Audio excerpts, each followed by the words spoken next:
나는 김여정입니다. 오늘 제가 던진 단 한 문장, 오물풍선은 표현의 자유다. 이 한마디가 평양 전역을 얼어붙게 만들었습니다. 당 내부에서는 배후 의도가 무엇인가? 지금 영상 시작합니다. 시청료는 받지 않습니다. 구독과 좋아요만 받겠습니다. 저는 평양중앙위원회 연단위에서 숨을 깊게 들이켰습니다. 회색빛 긴장감이 흐르는 그곳에서 제 목소리는 또렷했죠. 쓰레기 풍선은 표현의 자유다. 단 한 문장이었습니다. 모두가 그 의미를 곱씹고 있었어요. 제 안에서도 여러 생각이 소용돌이쳤습니다. 누군가는 제 발언을 선전이라 평가하고 누군가는 새로운 국면의 신호라고 해석했죠. 단 한마디에 회의장 전체가 얼어붙었습니다. 간부들의 시선이 예리하게 저에게 꽂혔어요. 저는 그 시선들을 모두 외면하지 않고 마주했습니다. 제 말 한마디에 남북관계의 방향이 바뀔 수 있다는 사실을 잘 알고 있었거든요. 연단 아래에서는 기자들이 분주히 움직였습니다. 그들이 제 입술을 쫓는 모습이 우스꽝스럽기도 했지만 무대 위에 선 저는 이미 다음 한 수를 생각하고 있었어요. 공식 담화가 배포되던 순간 평양 시내는 숨죽인 듯 고요해졌습니다. 평범한 하루였던 그날이 역사의 한 장면이 될지 저는 스스로에게도 확신할 수 없었어요. 동지, 이 표현이 적절하겠습니까? 비서가 조심스럽게 물어봤습니다. 저는 잠시 망설였어요. 하지만 이미 마음은 정해져 있었죠. 그대로 진행하십시오. 제 목소리에는 확신이 담겨 있었습니다. 단 한 문장, 단 한순간이 거대한 파장을 일으킬 수 있다는 것. 그 모든 긴장과 불확실성 속에서 저는 결연히 서 있었습니다. 남들이 보는 저와 제가 아는 제 사이엔 언제나 깊은 골이 있었어요. 하지만 오늘만큼은 그 차이를 스스로 허물고 싶었습니다. 조선중앙통신을 통해 배포될 제 담화문이 어떤 반향을 일으킬지 저는 가슴을 졸이며 기다렸어요. 아마도 남조선에서는 또다시 제 발언을 두고 설왕설래할 것입니다. 하지만 이번엔 다를 거예요. 제가 던진 이 한마디가 새로운 판을 열 테니까요. 회의실 안의 공기는 점점 무거워졌습니다. 간부들 사이로 흐르는 긴장감이 손에 잡힐 듯 했어요. 저는 그 모든 시선을 받으며 천천히 연단에서 내려왔습니다. 제 발걸음 하나하나가 역사에 새겨지는 순간이라는 생각이 들었죠. 며칠 후 조직 지도부의 비공개 회의가 열렸습니다. 일부 회의록이 유출되었다는 소문이 돌았어요. 그 안엔 제가 대남부문 전권을 쥐게 됐다는 사실이 명확히 기록돼 있었습니다. 저의 존재감이 점점 더 명확해질수록 동료 간부들의 시선은 예민해졌어요. 언제까지 보이지 않는 그림자여야 하나? 그런 목소리가 귓가에 맴돌았습니다. 저는 속으로 씁쓸하게 웃었어요. 누군가는 저를 두려워하고 누군가는 질투했죠. 회의가 끝난 뒤 회의실을 나서며 저는 감지했습니다. 조직 내 권력 지형이 눈에 띄게 재편되고 있었어요. 실질적 권력자로 떠오른 저를 향한 긴장과 불신, 인정할 수밖에 없는 현실이 복잡하게 얽혀 있었습니다. 여정 동지 축하드립니다. 한 간부가 다가와 말했습니다. 하지만 그의 눈빛에서는 축하보다는 경계심이 더 강하게 느껴졌어요. 고맙습니다. 저는 담담하게 대답했죠. 사실 이런 순간이 올 줄 알고 있었거든요. 김정은 오빠의 신뢰를 받아온 세월, 그리고 제 자신이 쌓아온 실력이 결실을 맺는 순간이었습니다. 제가 걷는 복도, 제가 마주치는 문틈마다 소문과 시선이 어른거렸어요. 차가운 공기, 억눌린 감정, 조용한 위협.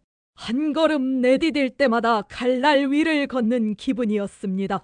그러나 두려움은 곧 권력이었어요. 저는 단호하게 생각했습니다. 지금이 바로 제가 숨지 않고 나설 때라는 것을 말이죠. 조선노동당 부부장에서 제1부부장으로의 승진이 공식 발표되기 전부터 이미 당 내부에서는 제 권한이 확대되고 있었습니다. 조직의 판이 바뀌고 있었어요. 그리고 그 중심엔 제가 서 있었습니다. 백두혈통으로서의 정통성과 실무 능력을 인정받은 순간이었죠. 하지만 동시에 더 큰 책임과 부담이 제 어깨를 짓누르고 있었어요. 이제 제 한마디 한마디가 나라의 운명을 좌우할 수도 있다는 무게감 말입니다. 권력의 계단을 오를수록 외로움도 함께 커지는 법이에요. 공식 행사장에서 내려온 뒤 저는 외교부 간부 이민호와 비밀스럽게 마주했습니다. 회의실 구석 남몰래 속삭이는 대화 속에서 제 심장은 불규칙하게 뛰었어요. 그의 질문은 날카로웠습니다. 이것이 북미 중재용 포석입니까? 그는 제 속내를 읽으려 애쓰는 눈빛이었어요. 그렇게 단순하지 않습니다. 저는 천천히 대답했어요. 미국 놈들이 우리를 어떻게 보는지 아시잖아요. 이민호는 고개를 끄덕였지만 여전히 의구심이 가득한 표정이었죠. 당 안팎의 소문은 점점 커졌습니다. 요정 동지는 협상을 위해 쇼를 시작한 것 아니냐는 말이 돌았어요. 그 소문이 제 발목을 잡았습니다. 저는 이민호의 얼굴에서 기대와 경계를 동시에 읽었어요. 실무진의 눈빛, 당내 분위기, 회의실에서 오가는 미묘한 긴장, 모두가 제 진짜 의도를 알고 싶어 했습니다. 그러나 저 자신조차도 지금 이 순간 제 마음 한구석을 정확히 알지 못했어요. 가면을 쓴 채 연기하는 듯한 제 일상, 가끔은 제 표정이 진짜인지 가짜인지 헷갈릴 때가 있습니다. 표현의 자유라는 말 자체가 남조선식 용어 아닙니까? 이민호가 조심스럽게 물었습니다. 저는 잠시 침묵했어요. 그렇습니다. 저도 알고 있었죠. 하지만 때로는 그들의 언어로 말해야 그들이 듣는다는 것도 알고 있었습니다. 때로는 적의 무기를 빼앗아 쓰는 것도 전술이에요. 제가 말했을 때 이민호의 눈에서 번뜩이는 무언가를 봤어요. 그러나 저는 분명히 알았어요. 오늘의 대화, 이 짧은 순간이 북미 관계와 권력 구조 모두의 분수령이 될 거라는 것을 말이죠. 이제 제 선택만이 남았어요. 저는 제 마음을 숨기지 않고 조금씩 드러내기로 했습니다. 모두가 숨기는 속내, 그 안에 진짜 제 모습이 있었어요. 회의실을 나서면서 저는 다짐했습니다. 이제 정말로 제 게임을 시작할 때라고 말이에요. 창밖으로 보이는 평양의 풍경이 새롭게 느껴졌습니다. 저는 최근 공식 석상에 제 아이 둘을 데리고 나갔습니다. 행사장 밖에선 정치 선전에 아이를 동원했다는 말이 나돌았어요. 사실 저는 그 말이 제 마음을 찌른다는 걸 인정합니다. 모성애와 정치적 책임감이 복잡하게 얽혀 제 마음속 깊은 곳에서 충돌했거든요. 엄마, 저 사람들은 왜 우리를 계속 봐요? 그 나이가 제 손을 잡으며 물었습니다.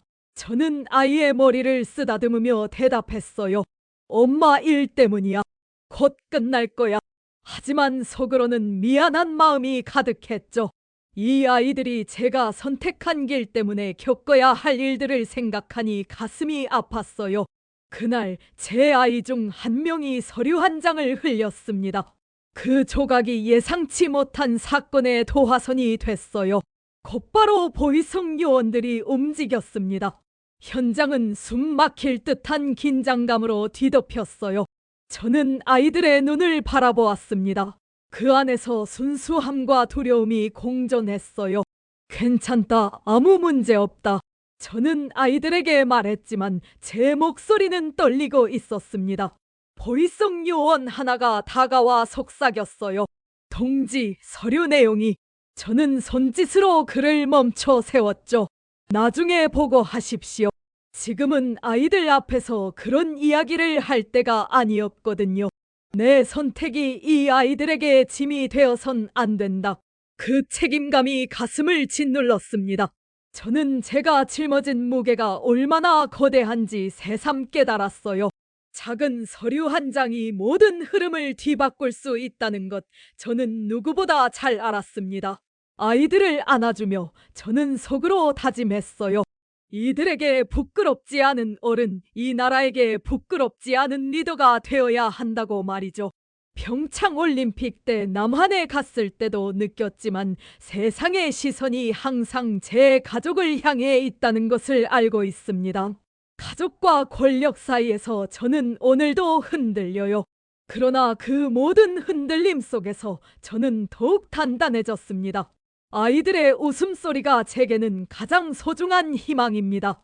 어느 날 최측근 박태수가 실종됐다는 소식이 들려왔습니다. 고치어 외곽 지역에서 이상한 낌새가 감지됐어요. 중국 정보기관과 내통했다는 루머가 번졌고 보이성은 곧바로 색출 작전에 들어갔습니다. 저는 그 소식을 듣는 순간 등골이 서늘해졌어요. 동지 박태수의 행방이. 보이성 간부가 급히 달려와 보고했습니다. 저는 침착하게 대답했어요. 모든 가능성을 열어두고 수색하십시오. 하지만 속으로는 이미 최악의 시나리오를 그리고 있었죠. 박태수는 제가 가장 신뢰했던 동지 중 한 명이었거든요. 신문실에서 들려오는 고함과 신음, 누구나 한 번쯤은 배신의 그림자에 사로잡힐 수 있다는 두려움이 엄습했습니다. 제 곁에 있던 또 다른 동지가 은밀히 탈출 암호를 제게 건넸어요. 그 짧은 순간 저는 본능적으로 느꼈습니다. 지금의 위기가 곧 제게도 닥칠 수 있다는 것을 말이죠. 요정 동지도 위험할 수 있습니다. 그 동지가 작은 목소리로 경고했어요. 저는 고개를 저었습니다. 아직 확실한 건 없어요. 성급하게 판단하지 맙시다. 하지만 마음 한편으로는 이미 비상계획을 세우기 시작했어요. 주변 간부들이 하나 둘씩 사라지기 시작했습니다. 그들의 빈자리가 점점 늘어날수록 제 마음 한구석에는 누구도 믿을 수 없다는 공포가 깊게 뿌리내렸어요. 저는 혼자가 되어가고 있었습니다. 권력의 균열, 배신의 기운, 그 모든 그림자가 저를 집어삼키려 했어요. 박태수는 제가 당 부부장 시절부터 함께 일했던 동지였습니다. 그가 왜 그런 선택을 했는지 아직도 이해할 수 없어요. 2020년 남북공동연락사무소 폭파를 지시했을 때도 그는 제 옆에 있었거든요. 그러나 저는 쉽게 무너지지 않습니다. 저 역시 칼날 같은 선택 앞에서 흔들릴 수밖에 없다는 걸 인정하면서도 더 강해지기로 마음먹었어요. 배신이라는 단어가 이렇게 차갑게 느껴진 적은 없었습니다. 하지만 이것 또한 권력의 일부라는 걸 받아들여야겠죠. 그 밤 평양의 어둠은 유난히 깊었습니다. 보이성 요원들은 저의 은신처를 찾으려 시내 구석구석을 뒤졌어요. 제 곁에 남은 측근들은 서로를 믿지 못해 눈치를 봤습니다. 정보가 새어나가고 누군가는 일부러 거짓 정보를 흘렸어요. 이곳저곳에서 숨바꼭질이 시작됐습니다. 동지, 이쪽으로 오십시오. 한 측근이 저를 안내했어요. 저는 차가운 눈보라 속을 뚫고 외곽산길을 헤맸습니다. 가슴속엔 비밀 문서를 꼭 쥐고 있었어요. 발밑 얼음판이 깨질까 두려웠고 어둠 속에선 작은 소리에도 심장이 뛰었습니다. 잠깐이라도 방심하면 모든 것이 드러날 수 있었어요. 누구를 믿어야 하요? 측근 중 하나가 불안한 목소리로 물었습니다. 저는 잠시 생각했어요. 지금은 우리 자신만 믿읍시다. 제 존재가 언제 어떻게 노출될지 알 수 없는 긴장의 밤이었어요. 머리 위로는 달빛마저 흐렸습니다. 한 발짝도 뒤로 물러설 수 없다는 각오로 저는 어둠 속을 지켰어요. 뒤쪽에서 발소리가 들려왔습니다. 추격대가 따라오고 있습니다. 또 다른 측근이 급히 알렸어요. 저는 침착하게 지시했습니다. 두 팀으로 나뉩시다. 혼란을 주는 거예요. 측근들의 흔들리는 시선, 뒤따르는 발소리, 그 모든 것이 불안하게 저를 압박했습니다. 산속 오두막에 잠시 몸을 숨겼을 때 저는 어린 시절을 떠올렸어요. 김정일 아버지께서 살아계실 때 들려주신 말씀이 떠올랐습니다. 권력이란 외로운 것이다. 그제야 그 말의 진정한 의미를 깨달았어요. 새벽이 밝기 전까지 저는 제 자신과의 싸움을 계속했어요. 그 밤의 차가운 공기 속에서 저는 살아남겠다는 의지만을 믿었습니다.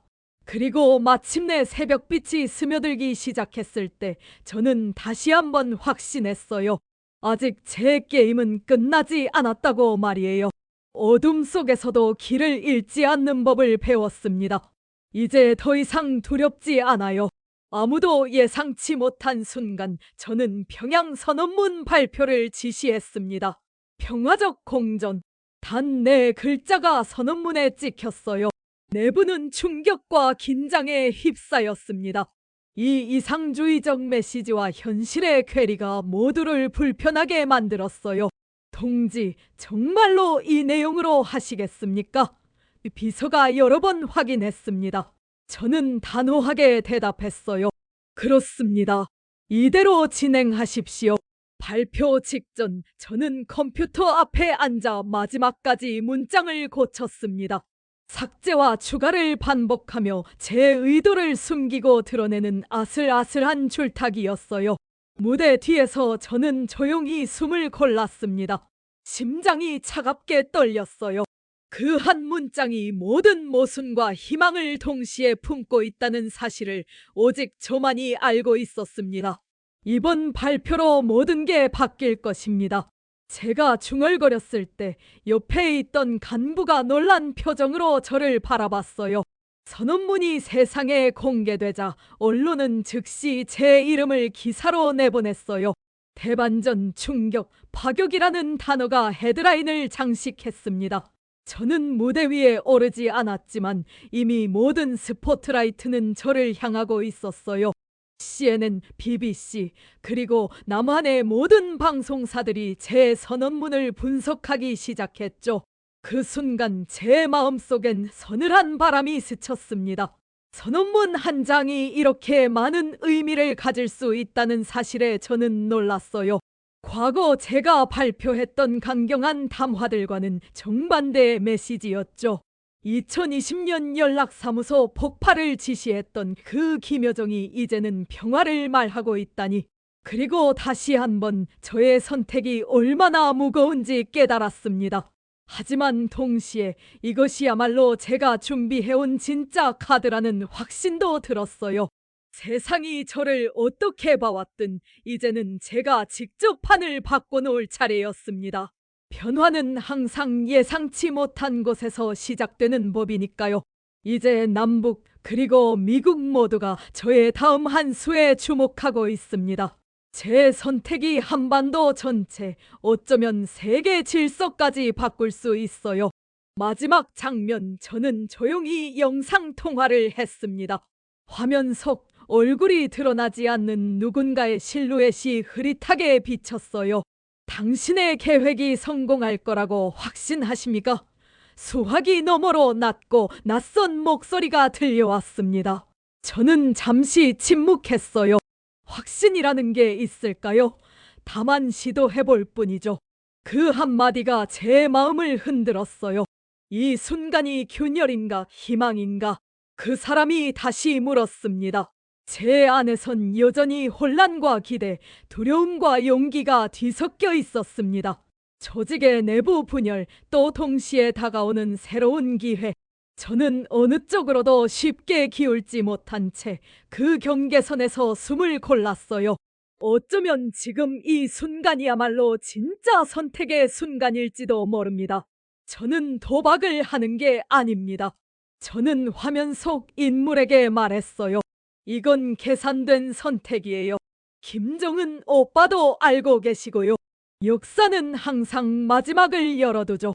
그 끝이 파멸일지 아니면 새로운 시작일지 누구도 장담할 수 없어요. 하지만 지금 이 순간 저는 제가 올바른 길을 걷고 있다고 믿습니다. 저는 제 자신에게 물었습니다. 이제 무엇을 해야 하나? 김정은 오빠와 함께 스위스에서 유학했던 시절부터 지금까지의 모든 순간들이 스쳐 지나갔어요. 백두혈통으로서의 무게, 조선노동당 부부장으로서의 책임, 그리고 한 여성으로서의 꿈. 모든 것이 이 한순간에 걸려 있습니다. 통화를 끝내고 창밖을 바라보니 평양의 새벽이 밝아오고 있었어요. 새로운 하루, 새로운 선택의 시간이 다가오고 있었습니다. 그리고 저는 마침내 확신했어요. 이제 정말로 새로운 역사를 써나갈 때라고 말이에요. 제가 던진 평화의 메시지가 진짜 변화의 씨앗이 될 수 있을지 아무도 모르죠. 하지만 시도하지 않으면 아무것도 바뀌지 않는다는 것만은 분명합니다.